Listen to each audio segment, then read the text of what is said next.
Bismillahirrahmanirrahim. Assalamualaikum warahmatullahi wabarakatuh. Alhamdulillah hamdan katsiran thayyiban mubarakan fihi kama yuhibbu rabbuna wa yarda.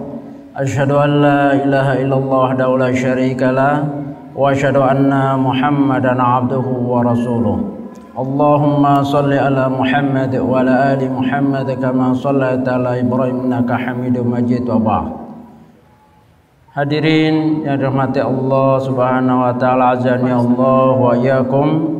Yang saya hormati para pejabat yang hadir di sini, baik dari pemerintahan, kepolisian, TNI dan yang lain yang tidak mungkin saya sebut satu persatu, dan juga tokoh masyarakat, ya, ikhwan, akhwat, adik-adik.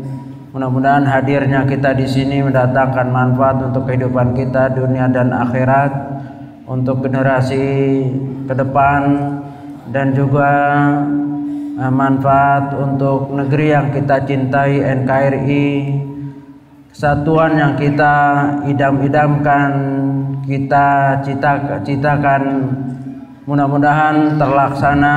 Dan ini salah satu usaha dari sekian usaha yang banyak dari saudara-saudara kita untuk bagaimana kita bersatu di negeri yang kita cinta ini, walaupun mungkin dalam berdin atau berislam ini atau beragama ini mungkin proses kita masih ada beberapa perbedaan, dan mudah-mudahan perbedaan ini terus mengerucut, yaitu memuncak dan mengecil, sehingga kita di hadapan Allah dalam persatuan yang memang Allah kehendaki, sebagaimana firman-Nya, wa'tasimu bihablillahi jami'an wa la tafarraqu.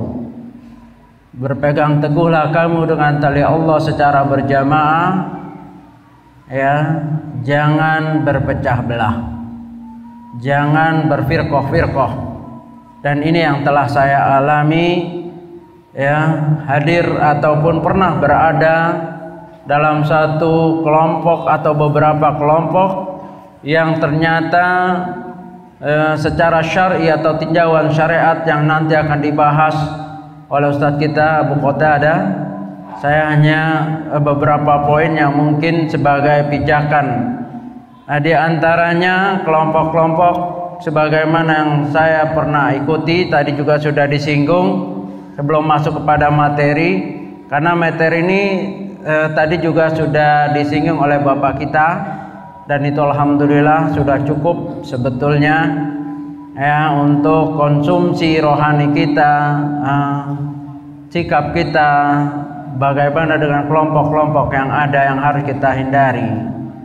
Namun tidak salah kalau saya juga menyumbangkan diantaranya adalah pengalaman hidup. Mudah-mudahan adik-adik kita yang ada di sini tidak mengulang apa yang telah saya jalani atau yang saya telah alami. Yaitu ketika saya sekolah di STM Negeri 1 di Jakarta, atau disebut STM 1 Budut, Budi Utomo, mungkin pernah dengar ya. Budut itu ya terkenal dulu STM yang suka tarungan, berantem di jalan, di tempat-tempat tertentu. Baik, karena kita rasakan, dan saya sangat merasakan betapa pendidikan di sekolah itu tidak cukup, ya, tentang din, tentang agama. Bayangkan 45 menit apa yang kita dapat. Ya, 45 menit, dan gurunya juga tidak maksimal, tergantung kondisi selera anak mau belajar atau tidak, terutama anak STM itu guru ikut murid kalau dulu, ya, kalau sekarang mungkin sudah tertib, terutama pelajaran agama.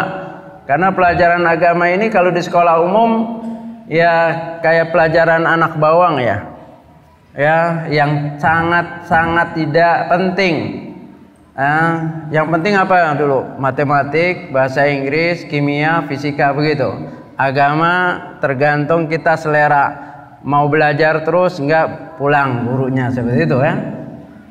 Nah inilah, ya, ketika pelajaran agama disisihkan dan ada beberapa pemuda yang haus termasuk saya ingin belajar di luar karena tidak cukup, padahal niatnya baik, karena lama berantem juga lama-lama penat, capek ya, mau juga belajar agama, akhirnya mencari di luar. Nah ketika mencari di luar, bukan di ponpes, bukan di pondok pesantren, nah ini bisa dapat guru yang bagus, bisa yang sesat. Ya, yang saya alami, guru yang pertama bersentuhan dengan NII Aceh Merdeka, Dr. Andes Sulaiman Mahmud. Dia orang kepercayaannya Daud Bere. Nah di situ singkatnya saya langsung kena doktrin tentang kafirnya NKRI, kafirnya orang yang tidak berbaiat dengan kelompoknya. Orang di luarnya adalah kafir, halal darahnya, halal hartanya, dan seterusnya. Sampai 85 saya bertemu lagi dengan Abdullah Sungkar dan Abu Bakar Bashir. Ketika itu minta izin untuk hijrah dari NII 1 ke NII yang lainnya. Diizinkan. Kenapa? Karena itu lebih maju katanya NII-nya, lebih nasional, lebih kuat. Orang-orangnya juga lebih ya. Ternyata baiat 85 saya ke Solo, ke Ngeruki. Baiat dengan Abdullah Sungkar dan Abu Bakar Bashir. Ketika kondisi itu Soeharto dengan intelijennya dan kesatuannya sangat keras terhadap kelompok-kelompok seperti ini, maka kami hijrah ke Malaysia. 86 hijrah ke Malaysia, dan bukan itu saja, hijrah langsung juga latihan di Afghanistan.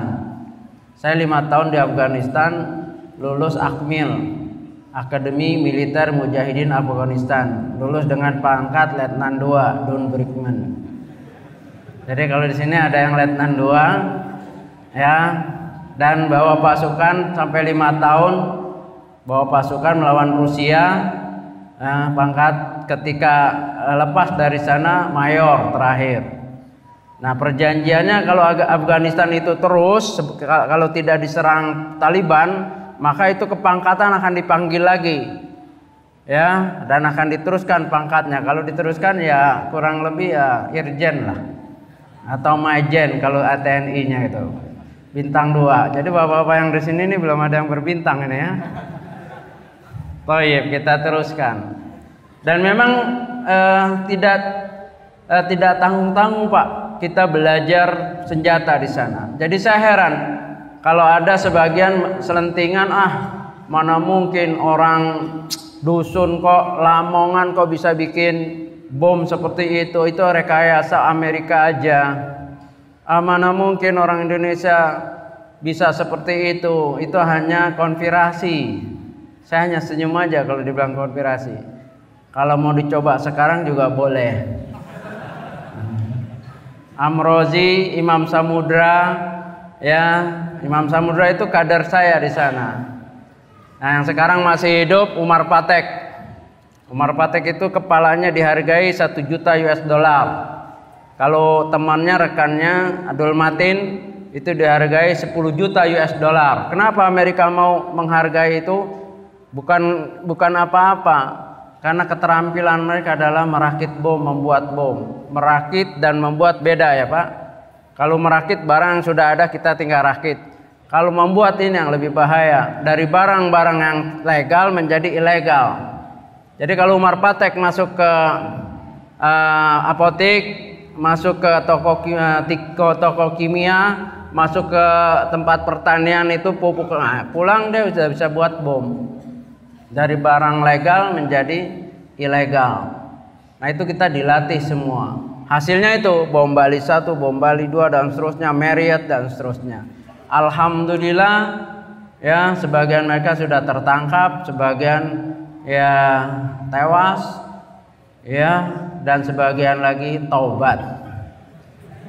Yang di depan Bapak ini termasuk yang taubat. Alhamdulillah Pak. Ya, kita teruskan. Apa sih kepentingannya kita mengadakan seperti ini? Ini sangat penting Pak. Ya, karena anak-anak muda seperti saya dulu umur 17, 18 di sekolah-sekolah umum atau pesantren yang mendidik hal ini sangat bahaya. Bayangkan kalau orang yang tidak berbaiat dengan mereka, baik itu bapak, ibu, keluarga, itu semua kafir. Halal darahnya, halal hartanya. Walaupun itu bapak ibunya, apalagi orang lain. Dan ini dibuktikan oleh mereka dalam bentuk kekerasan, apalagi yang diterangkan tadi ISIS. ISIS, ya sedikit sebelum ini, tadi karena sudah diterangkan, ISIS ini lebih dahsyat lagi, sebagaimana Syekh Ali Hasan Halabi telah menerangkan, dan saya ketemu karena kita mengundang, BNPT mengundang berapa kali untuk kepada Syekh Ali Hasan Halabi, dan beliau menerangkan baik di konferensi internasional yang di J Expo itu di Kemayoran, menerangkan kenapa ISIS lebih bahaya begini. Tadi yang saya ceritakan itu kelompok takfiri dari NII, JI di Mesir, JI di Pakistan, dan seterusnya, yang kelompok sabab di Afrika, dan juga ada sekarang itu Boko Haram dan yang lainnya, Al-Qaeda. Itu takfiri, mengkafirkan orang di luarnya, ya. Nah, ketika ISIS dinyatakan oleh pemimpinnya Abu Bakar al-Baghdadi, sebelumnya dipimpin oleh Abu Umar al-Baghdadi. Ini tokoh-tokoh ISIS ini sebagiannya ada yang pernah ketemu dengan saya, ya. Jadi ini lebih bahaya. Kenapa? Ya, kita lihat bahwa di penjara juga ternyata ada efeknya. Orang yang telah berbaiat dengan ISIS itu mengkafirkan temannya yang sama-sama dulu, yang sama JI atau apa, itu telah dikafirkan lagi. Maka ISIS telah mengkafirkan gurunya. Seperti Abu Bakar al-Baghdadi punya guru siapa? Abu Qatadah Falastini, bukan Abu Qatadah ini ya. Nah, ini mah teman ustadz kita ini. Abu Qatadah Tasiki bukan. Abu Qatadah Falastini. Saya pernah mendampingi dia 5 bulan sebelum berangkat ke Afgan untuk latihan, untuk ketemu Usama bin Laden. Saya udah ketemu, Abdullah Sungkar mengundang dari Jordan, ketemu di Kuala Lumpur. 5 bulan saya mendampinginya. Kemudian dia berangkat gabung dengan Al-Qaeda. Ada tokoh-tokoh yang terlibat di situ. Ya, diantaranya skala pemikiran. Kalau secara pemikiran sebetulnya ini nanti akan diterangkan oleh ustaz kita. Ya, secara pemikiran takfiri atau khawarij ini sudah ada. Tapi tindakan sejauh mana keras dan tidaknya itu lihat keadaannya. Dulu sudah ada seperti tokoh Abdullah Azzam dengan kitabnya Tarbiyah Jihadiyah. Saya ngaji dengan beliau 2 tahun langsung. Ya, di Akmil dan di daurah khusus dakwah wal jihad yang dipimpin oleh Dr. Abdul Azam di Camp Arab di Sada. 2 tahun itu. Dari situ ada kitab yang namanya Tarbiyah Jihadiyah. Itu isinya adalah yang namanya jihad itu melulu perang. Jadi mereka nggak akan bahas jihad bilisan, jihad bidakwah, enggak. Jihad itu perang, dan setiap jamaah, setiap kelompok yang tidak mencanangkan jihad sebagai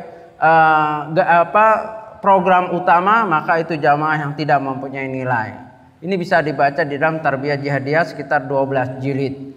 Dan kitab-kitab yang lainnya yang mereka memang sengaja sebar untuk mendoktrin para pemuda. Ya, sebetulnya bukan hanya pemuda, bahkan ada juga tokoh-tokoh yang terkena doktrin ini. Kenapa? Karena semangat, ya, satu faktor hidayah, kedua semangat itu lebih daripada keilmuannya dan tidak merujuk kepada para ulama, tidak mau bertanya. Dan mereka sangat benci dengan para ulama, terutama ulama-ulama Saudi yang tadi disebutkan, Syekh Abdul Aziz Al-Syekh, Syekh Soleh Abdul Aziz, Syekh bin Baz, Syekh Muhammad Shalih Utsaimin dan seterusnya. Mereka benci itu. Ya, kenapa? Ya karena para ulama yang seperti di Lajnah Daim Al-Ba'ud dan seterusnya itu memang ilmiah, tidak mudah mengucapkan jihad, mengajak umat untuk perang, karena jihad ini perkara yang berat. Ya, tidak semudah itu dan harus benar-benar unsur-unsurnya mendukung semuanya. Thayyib. nanti juga kita akan bahas pada waktunya. Yang selanjutnya adalah saya bersentuhan langsung tadi dengan tokoh-tokoh yang ada di ISIS, di antaranya Abu Bakar, di antaranya Abu Qatadah Falastini, ini gurunya Abu Bakar Al-Baghdadi. Tapi setelah dia mendeklarasikan tentang khilafah Islamiyah, kan dari ISIS atau Daesh, ISIS itu Islamic State Irak Syam, atau Daesh Daulah Islamiyah Irak Syam. Dari Irak pindah ke Syria, dari Syria dideklarasikan menjadi khalifah Daulah Islamiyah dengan skup alamiah khilafah. Jadi semua orang harus berbaiat dengan Abu Bakar Al-Baghdadi. Disinilah terjadi perpecahan. Ya, maka marahlah. Abu Qatadah Falastini marah, Abu Muhammad Al-Maqdisi marah, semua marah, termasuk Abu Ayman Az-Zawahiri Al-Qaidah marah. Kenapa? Karena melampau. Bayangkan Pak, ISIS atau tokohnya, para takfiri aja marah. Yang tadi keras itu marah. Apalagi kita Ahlussunnah. Nah, maka aneh kalau ada orang nggak marah dengan ISIS. Apalagi aneh kalau mendukung. Ya, orang takfiri aja marah kok. Yang biasa ngebom, biasa ngebunuh itu marah dengan ISIS. Ya, nah ini perlu kita perhatikan. Dan ketika terjadi perbedaan, ISIS mengkafirkan mereka. Jadi yang tidak setuju guru-gurunya termasuk Abu Qatadah Falastini itu dikafirkan lagi oleh tokoh-tokoh ISIS. Jadi sudah takfiri dikafirkan. Maka ISIS ini disebut apa? Takfir murakkab. Ya. Takfir pangkat 2. Ya. Orang yang takfiri dikafirkan lagi. Memang jauh Pak ISIS itu di sana ya. Ya, di Irak, di Syria. Ya. Apakah Indonesia bisa terkena? Saya kemarin baru diundang di Semarang di kepolisian untuk menerangkan di internasional ya, diundang dari beberapa negara. Saya bilang saya nggak mau nakut-nakuti bapak-bapak. Ya, ISIS apakah bisa menyerap ke Indonesia atau ke negeri-negeri kalian?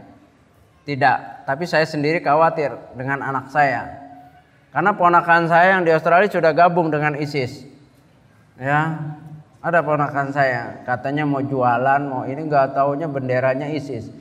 Ngirim di Facebook lagi. Nah, itu kenyataan.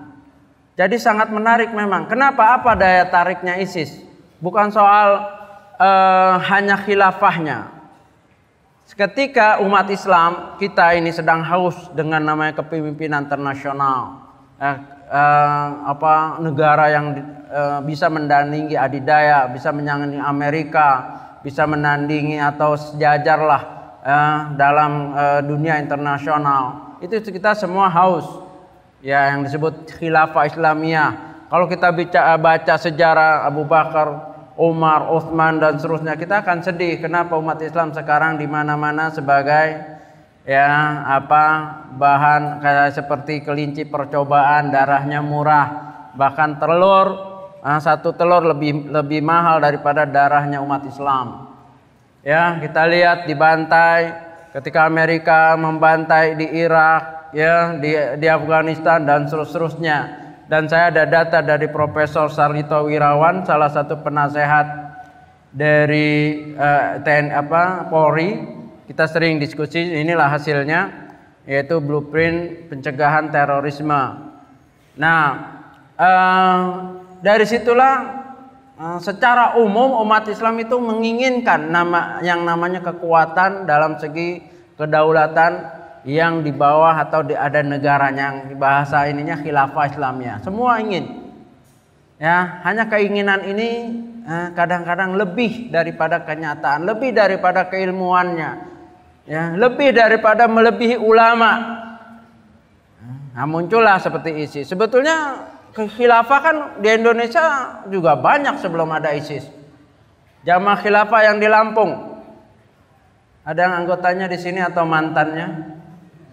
Jamaah khilafah yang di Lampung itu, saya datang ke sana. Saya tadinya mau baiat juga. Ya, maklumlah anak muda nggak boleh dengar sedikit ada khalifah. Ya, maunya baiat aja. Ya, saya datang itu dialog. yang dipimpin oleh siapa itu? Abdul Qadir Baraja, iparan dengan Abu Bakar Abu Bakar Bashir, iparan. Itu juga menyatakan khilafah Islamiyah, jamaah khilafah Islamiyah, pelangnya besar. Ya dialog lah, singkatnya saya datang ke sana, wah ini mah nggak qualified lah, nggak cukup lah jadi khalifah. Ya, karena ada dialog-dialog yang nggak bisa dijawab dengan benar. Terus saya lihat juga rumahnya masih ikut RT berapa gitu, RW berapa, bapak khalifah nih kalah sama RT. Suruh kerja bakti Nah, ini aneh kan, jadi main-main. Di Indonesia sudah ada Pak, ya, ada khalifah jamaah muslimin, ya, dan seterusnya. Dan saya hampir masuk ke itu semua, ya, termasuk Hizbut Tahrir. Saya pernah ngaji langsung dengan pembimbingnya di Bogor, yaitu Abdurrahman Al-Baghdadi. Kita pernah telepon, nih Abdurrahman Al-Baghdadi ada kaitannya nggak dengan Abu Bakar Al-Baghdadi? Tidak, lain-lain katanya. Oh ya, oke. Karena Baghdadinya sama. Ya, Thayyib, inilah perjalanan yang sejak itu dari 5 tahun di Afghanistan, bawa pasukan pulang, nggak istirahat Pak. Saya ditugaskan lagi ke Moro, Sabah Moro. Jadi jalur Tawi-Tawi itu Mindanao, Sabah, Malaysia, ya, Malaysia Sabah dengan Kalimantan, Tarakan, Nunukan, Sebatik, Sungai Nyamuk. Itu saya kuasai itu Pak. Ya, bawa orang, masukin orang, keluarkan orang, begitu ya. Dan di sini nampak kelemahan. Negeri kita ini masih lemah, rawan sekali, terutama perbatasan. Rawan dari masuknya senjata, rawan dari masuknya peledakan, bahan peledak, rawan dari masuknya orang-orang yang ingin mengacaukan negara NKRI ini. Nah, sekarang contohnya juga di Kalimantan, berapa banyak itu kelompok orang pemuda-pemuda Syiah masuk, ya, dan mengadakan kegiatan walaupun belum bentuknya teror, ya, tapi itu ada cikal bakalnya. Nanti saya ceritakan kenapa Syiah ini lebih serem daripada Khawarij. Ya, nanti mungkin kerja Ustadz Abu Qatada nanti akan membahas. Thayyib, kita lanjutkan. Setelah itu sampai 97 saya menguasai daerah itu. Bahkan tahun 96 saya hampir mengadakan peperangan Pak dengan NKRI. Karena sudah ada hubungan dengan MNLF dengan Abu Sayyaf. Merasa cukup, persenjataan ada, akhirnya mau perang melalui Tarakan. Mau kita buka di situ medan jihad dari Tarakan terus ke Jawa. Tapi dipanggil saya dengan Abu Rusdan menghadap kepada pemimpin Amir, yaitu kepada Abdullah Sungkar dan Abu Bakar Basir di sidang. Nah, karena kami dulu punya itu punya PUBG, Pedoman Umum Jihad Jamaah Islamiyah, nggak boleh. Nah, jihad itu harus, katanya jihad itu harus softnya rapi dan bersama. Tidak boleh ada satu kelompok mendahulinya. Thayyib. Nah, disinilah JI itu ada 3. JI yang pro PUBG, disiplin dengan aturan yang sudah disepakati. Contohnya saya, Abu Rusdan, yang tidak mengenal dengan peledakan seperti itu. Dan JI yang pro dengan Al-Qaeda, yaitu Jamaah Al-Qaeda Usama bin Laden, sehingga mengadakan peledakan karena ikut fatwanya. Yang ketiga, JI yang pro dengan ini yang paling bahaya, JI yang pro dengan ISIS. Dari JI berubah jadi JAT, bayat kepada ISIS. Di Indonesia ada. Ya, makanya ya saya prihatin, sehingga mau diundang kemana aja masalah ini, insya Allah. Bahkan kemarin pertemuan kami akan diundang sampai luar negeri untuk urusan ini. Kenapa? Kalau ya, mudah-mudahan tidak terjadi. Kita bisa bayangkan mantan yang ikut di Afghanistan yang terlatih, hasilnya seperti itu, bom Bali, Marriott dan seterusnya. Kalau yang dari ISIS nanti pulang dengan latihan seperti itu yang kita tidak tahu latihan ini, bisa lebih sadis, bisa lebih canggih, ya, bisa lebih brutal lagi Pak. Mereka biasa menyembelih dengan pisau yang karatan yang kecil. Ya, kami nggak diajar dulu, nggak boleh seperti itu. Tapi ISIS menghalalkan seperti itu, membakar orang, ya, apalagi penyiksa, ya. Nah ini bisa lebih sadis dan bisa lebih canggih. Tapi mereka belum bergerak sekarang, tidak tahu apa masalahnya, mungkin belum waktunya atau apa. Yang jelas ISIS ini bisa lebih bahaya dari mantan Afghanistan, ya. Apalagi JI yang bergabung dengan ISIS. Mantan JI atau dia melepaskan JI bukan ke sunnah, tetapi bergabung dengan ISIS, ini lebih bahaya. Ya saya rasa mungkin cukup ya. Ya masih ada waktu. Toyib, jadi ini mengupas akar radikalisme ini bisa dibaca aja, nanti mungkin panitianya membagikan di fotokopi, ya. Dan ini syarat dari Nabi bahwa pemahaman atau radikal ekstrim itu telah ada sejak zaman Nabi SAW. Ya, yang dikenal Khawarij nanti akan dibahas oleh ustadz kita. Ya, nah mereka juga ada ghulu berlebihan dalam tadi khilafah Islamiyah yang diawali dengan baiat. Ya, la islama illa bil jamaah, wala jamaah illa bi ta'ah, wala jamaah illa bil imarah, wala imarah illa bi ta'ah, wala ta'ah illa bil bai'ah, dan seterusnya. Ini sangat ditanamkan, sehingga istilah mereka nggak ada Islam kalau nggak ada jamaah, nggak ada Islam kalau nggak ada khilafah, seolah-olah khilafah itu akidah. Maka mereka mati-matian menegakkan khilafah Islamiyah. Padahal Nabi pernah hidup 13 tahun di Mekah. Ada khilafah enggak? Tidak ada. Islam ada? Ada. Islam itu berkaitan dengan tauhid. Kalau tauhid enggak ada, baru enggak ada Islam dah. Tapi kalau khilafah bisa ada, bisa tidak. Bisa tidak ada khilafah, Islam tetap ada ketika ada tauhid. Ya, sunnah tegak. Kan begitu.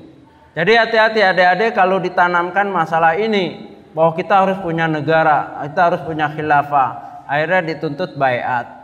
Ya, ini fenomena ini terjadi di dunia dan di Indonesia. Contoh Al-Qaeda, Jamaah Islamiyah Mesir, Pakistan, ini Jamaah dan sekali lagi ini penting pengalaman yang disebut teroris, radikal ekstrim, kelompok yang sesat itu yang ciri-cirinya. Jangan kita melebar, Pak. Janganlah dianggap itu kelompok keras karena mungkin sholatnya berbeda, satu usoli satu enggak. Oh yang enggak usoli ini teroris, enggak begitu. Ini ada bekalnya. BNPT menyusun berapa bulan, saya termasuk timnya. Enggak ada di sini BNPT bilang hati-hati dengan kelompok teroris yang kalau sholat enggak pakai usoli, enggak ada. Kalau misalnya ini banyak sekali teroris nanti, mau lupa usoli teroris, nah, atau ya hati-hati kelompok yang mungkin tidak merayakan atau tidak melaksanakan maulud, itu adalah kelompok teroris. Dari mana itu? Nggak ada Pak di buku, di blueprint. Sekarang di NKRI siapa yang berhak menyatakan kelompok itu teroris atau bukan? Siapa? BNPT, Badan Nasional Penanggulangan Terorisme. Itu udah ada pakar-pakarnya. Dari Departemen Agama Profesor Safi Mufid, dari UI Psikologi Profesor Dr. Wirawan itu, Sarlito Wirawan. Dan banyak lagi dari tokoh-tokoh NU, tokoh Muhammadiyah dikumpulkan semua. Mereka sepakat bahwa ikhtilaf yang ada tidaklah berhubungan dengan teror. Jadi kalau satu masjid ya dibangun, ya kita lihat apa yang diajarkannya. Kalau diajarkannya menganggap hanya perbedaan, misalkan yang menganggap ini bid'ah itu bukan bid'ah, ini itu nggak masuk itu. Nggak usah diutak-atik. Kalau itu dimasukkan, kita hancurlah. Ya. NKRI ini akan hancur. Kalau persoalan fikih, persoalan furu'iyah dijadikan, dituduhkan itu adalah kelompok teroris, ini bahaya Pak. Ya, nanti yang teroris benar tepuk tangan dia. Walaupun bagi mereka juga haram itu tepuk tangan. Ya, mereka istirahat. Wah, kita sudah bisa mengadu domba. Ya, kelompok-kelompok yang seharusnya itu bersama dalam menjaga keutuhan negara Republik Indonesia, Kesatuan Negara Republik Indonesia ini. Seharusnya begitu. Maka sudah kewajiban para aparat ya pemerintahan menerang kepada semua yang ada, baik pesantren-pesantren, masjid-masjid, jangan ada apa istilahnya konflik horizontal sesama jamaah, sesama biasalah. Maka masjid ini saya tadi bicara dengan pengurusnya, itu bagus sekali menerima semuanya. Nah, justru hati-hati kalau pengajiannya di rumah-rumah, ustadznya rahasia, pelajarannya juga rahasia untuk orang-orang tertentu, alamatnya juga yang siapa ustadznya, Abu Fulan, Abu-Abu, ya nggak jelas. Ya, kalau di sini jelas masjid. Nah, seperti ini jelas. Tadi ustadznya siapa, Ustadz Abu Qatadah, jelas. Ya, sejarah hidupnya ada, pondok pesantrennya ada begitu. Nah, hati-hati justru kajian-kajian yang di luar masjid. Maka kita ini masjid-masjid seharusnya menampung kajian-kajian sunnah apa. Adapun perbedaan itu kan sudah ada sejak zaman dahulu udah ada. Maka ada fikih ikhtilaf kan ada yang ditulis oleh para ulama. Nah, jangan sampai ada krisis horizontal. Saya kaget kalau ada dengar suatu pengajian dibakar tempatnya. Kenapa? Karena nggak mau maulud. Oh, itu di bagian di blueprint di mana ini? Mau ditindak apa ini? Karena nggak ada di sini yang disebut suatu gerakan radikal. Ya, apabila tidak melaksanakan adat istiadat yang telah disepakati oleh sekelompok orang, tidak ada. Bahkan di sini yang namanya gerakan radikal ekstrim itu bisa dari Islam ataupun dari non-Islam. Ya, kelompok fundamentalis dan radikal ini tidak hanya ada dalam agama monoteis seperti Islam, Yahudi, Kristen. Tapi juga terdapat dalam tradisi agama besar lainnya seperti Buddha, Hindu, bahkan Konghucu. Ya, kita lihat kemarin saudara-saudara di Rohingya. Siapa yang terorisnya di sana? Buddha membantai umat Islam Rohingya. Nah, itu teroris tuh. Jadi kalau ada gerakan membakar, membunuh, meneror satu keluarga karena alasan perbedaan furu fikih, itu bisa ditindak. Ya, kalau sampai mengalirkan darah, itu ya justru termaka jangan terjebak kita. Ya, karena apa? Karena musuh-musuh Islam justru akan mengembangkan hal itu sehingga kita kacau. Naudzubillah, jangan sampai negeri kita seperti Suriah, seperti Yaman, seperti negeri-negeri yang konflik sehingga kita tidak dapat beribadah dengan tenang dan ada anak-anak kita tidak bisa sekolah dengan tenang. Kalau itu kesatuan ini harus diutamakan yang tujuannya semata-mata untuk meninggikan kalimat Allah Subhanahu wa taala. Wallahu alam. Mungkin waktu yang sempit ini tidak semuanya saya ungkapkan, tetapi bagi mereka yang ingin tahu perjalanan saya setelah saya tulis di sini dalam kitab ya, tulisan menjawab tuduhan tabayun untuk meluruskan pandang. Ini sebelum saya gabung dengan BNPT.